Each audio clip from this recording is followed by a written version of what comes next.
Howdy BookTube. Hello, how are you all today? My name's Nadine. Welcome to my April wrap-up. So April was quite a weird reading month for me. It started off really strong. I was really into everything that I was reading, and then just lots of life stuff happened and I didn't pick up any books for quite a while. So by the 28th of April I had actually completed one book. But then I decided that I was just so stressed that I told everybody, look, for the next 2 days, I'm not making any decisions, I'm not making any phone calls, don't call me about anything important, call me for a chat, but nothing important. I'm barely even going to do housework for 2 days. The only things I did was like washing up and hoovering the house because I have 4 dogs and 2 children, so you better believe I'm hoovering at least twice a day. But that was it. Otherwise, I was just reading. So, by the end of the month, I'd actually finished 5 books. 5 books? 2, 3, 4, 5. So I'm really pleased with that. And overall, it was a fantastic reading month. I loved all but one of the books that I read, and that one I liked. So that is fine by me. It was great. So I think I'm going to start with the physical books that I read, and then show you the Kindle books. And then I'll show you what I am currently reading right now. So first off, for the Maybury Book Club, the other one with like Steve Kavanagh as well, I read Evelyn Waugh's Brideshead Revisited. I really enjoyed this. It follows Charles from his student days to probably sort of middle age, I guess, and his relationships with the Flight family of Brideshead. So he meets Sebastian at university, and they very quickly develop a really intense relationship, friendship, which is kind of got hints of something more, but and he becomes involved with Sebastian's family kind of almost against Sebastian's will, because his family affects things, and so it kind of follows the relationships then that Charles has with the family and how that goes on through time.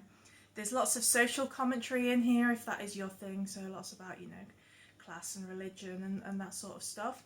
But if you don't really want to look into anything too heavy and you just want an interesting story, this is also really good. I loved this. I loved the language of it. It was just sort of, it's delicious. Like, do you know what I mean? The language was just really delicious in it. So yeah, 5 out of 5 for me. Really enjoyed. The other physical book that I read this month was The Haunted Shore by Neil Spring. I have read everything that Neil Spring has written so far, and he is what I would describe as a very reliable writer. So he writes sort of supernatural fiction that's always got a basis, however loosely, on something factual. This book followed Lizzie, who is fired from her job, her very prestigious London PR job, and she goes back to live with her father in her family home that she grew up in. And her father suffers from dementia, and when she gets there she finds that there is a carer there called Hazel that she wasn't aware of, and things are not as she expected, and I can see where he was going with all of this. So I pre-ordered this. It's very rare I pre-order a book, but as I say, I find him a very reliable writer. I generally enjoy everything that he's done. So I pre-ordered this. It came out last November. I started it straight away, and I got, I don't know, maybe 100 pages in, and I shelved it, and I only just picked it back up this month, or last month. So it was okay. It kind of plodded a lot. Yeah, it was all right. It got better at the end, but I don't know. It just sort of lacked something for me a bit. But yeah, it is what it is. You know, you can't love everything by an author, I guess. But yeah, I gave it 3 out of 5. As I said, it's a solid 3. A solid 3. So then, onto my Kindle, which I've helpfully not turned on yet, so we need to wait for that to load up. I read 3 Kindle books this month. The first one was Mexican Gothic by Silvia Marina Garcia. This was fantastic. I loved this book so much. So it follows Noemi, I'm not sure how you pronounce it. She receives a letter from her newly married cousin who has moved with her husband to live with his family in the Mexican countryside, a dilapidated mansion, high place. And the letter is begging for help.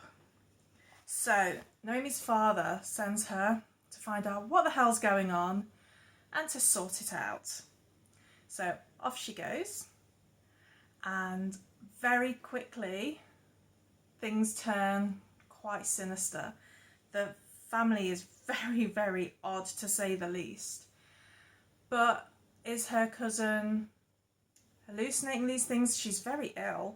So is it, you know, manifestations of a mental illness, or is there something deeper going on? So Noemi decides she's going to hang around until she's found out what's happening. And typical me, wrong buttons. But soon the house starts to invade. Can you see that? The light's not very good in here. Starts to invade Noemi's dreams, and she starts having very strange experiences herself. So is she going mad, or is there more to it? As I said, I love this book. She's such a strong female character. It's not something that you get too much, and I love the fact that it sort of turned the fairy tale gender roles on its head. It was brilliant. Fantastic. 5 out of 5. I then read Clive Barker's The Hellbound Heart.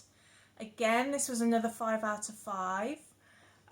Fantastic book. So this is about Frank. Frank is obsessed by pleasure, and earthly pleasures have begun to bore him somewhat. So he hunts down a box that he has heard of that can grant unearthly pleasures. He finds it, he goes to the family home. You know how Hellraiser goes, right?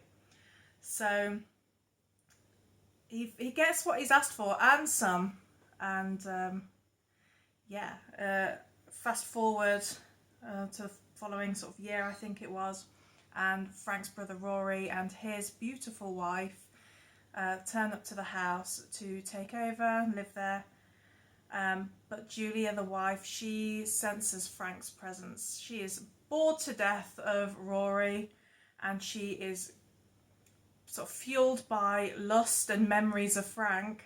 She decides to help him come back to this earthly plane and escape his tormentors on the other side. It's very gruesome, it's a lot of fun, really interesting, great story. Another 5 out of 5. I then went on to Night of the Mannequins by Stephen Graham Jones. This is about Sawyer and his friends. They're high school kids, and when one of their friends is working at a cinema, they decide to play a prank. They're big pranksters, and they take their mannequin that they've been pranking with for ages and dress him up and stick him in the theatre's audience. But then the mannequin comes to life. What does he? But does he? He does, but does he? Who knows? And they all start getting wiped out one by one.